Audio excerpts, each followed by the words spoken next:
It is June 2024, and I just finished Mass Effect Andromeda. TLDR, is it as bad as people say it is? No. Is it worth the current full price? Also no.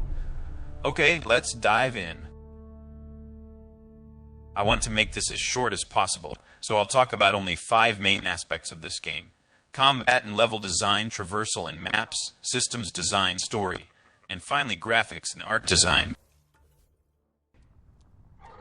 First, combat and level design, starting from enemies. There are a variety of enemies. Aliens like the Ket and hostile Angara's outlaws that defied Nexus, and so on. Also, remnant robots come with several types that calls for different tactics. It has giant enemies too, which is everyone's favorite, isn't it? Such as this remnant architect. I personally find such fights pretty engaging. The level designs are decent. They carefully arranged positions of enemy inflows, ammo boxes and covers, and added interesting environment hazards. I found myself often planning rounds of fires and which enemies to eliminate first, things like that. So I would say these levels are thoughtfully designed. Next, traversal and maps. In Mass Effect Andromeda, we also have a ship and a ground vehicle. The Tempest is similar with the Normandy SR2. The Nomad, however, I personally feel it is more fun to use. It's the team's good friend for traversing open maps, and it supports some customization. Speaking of maps, there are 5 open planets: Eos, Kadara, Eladen, Vold, Harvaro. Each has plenty of POI. Eladen is a little bland, but the rest are all impressive. Besides, there are 4 main hubs: Nexus, New Tuchanka, Kadara, Aya. Each hub has its own architectural design. We can get a lot of side quests in those. Some side quests are interesting enough for me to see through. I like that they put quest markers beside a location before the Tempest entering it. Using this feature, I could go for several quests in one run. So overall, I think traversal and maps are not the best, but fun enough. Now let's see the systems. First of all, weapons. There is a small selection of weapon types, but each is useful enough to nurture a different playstyle. Like pistols are weak but fast. Snipers are long distance and powerful. The usuals? My personal fave is shotgun. Not that anyone cares. Skills and specialization, or what they call profiles. A profile is basically an extra passive skill. These are just standard RPG stuff.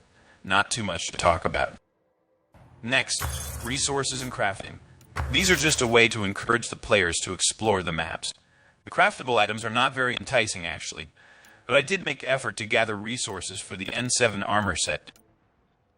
Next, quests.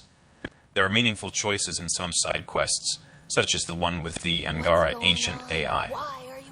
Most of those choices don't have long-lasting impact, but that doesn't take the fun out of the combat and exploration. Now it is time to assess the story. I personally find it structurally similar to the trilogy, but less grand in scale. By that I mean, let's see.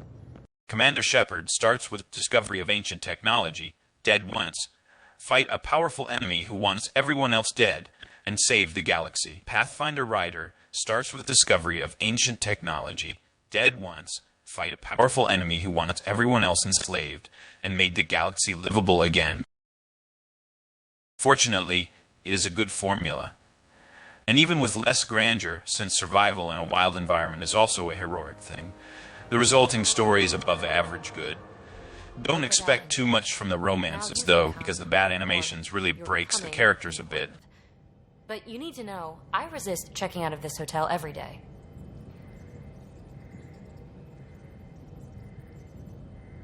With accommodations like these, I don't blame you. Funny. I just need a little space. No survival. Lastly, we've come to everyone's favorite part in modern gaming: graphics and art. I'm not gonna lie, the character designs are not very memorable.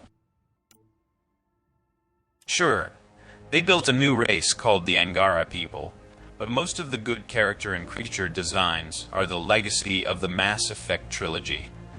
Props design is also just okay.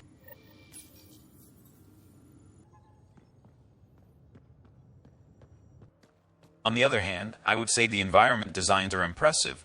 All of the 5 open planet maps have memorable aesthetics, based on their unique biomes. Environment art direction is pretty good, really.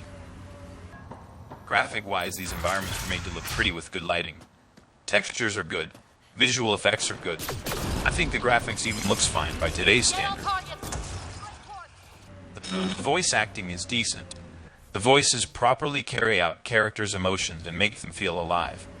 Well, as alive as their character arcs facilitate. If you were an Asari commando, you'd be heading for retirement with honors by now. Ugh. Wait, would I get free booze? I don't think so. Ugh. Then about the music. I'm probably music illiterate, but I think I might have enjoyed these, because I did not need to have my usual music stream in the background while playing the game.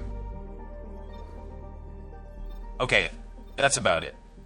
So in conclusion, this game is not too bad. It has its strong suits, no doubt.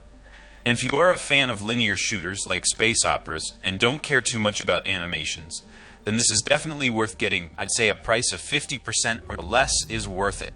I got it at 15% and I felt I got much more than what I paid for. As usual, thanks for watching. Leave a comment if you have questions. Hope to see you next time.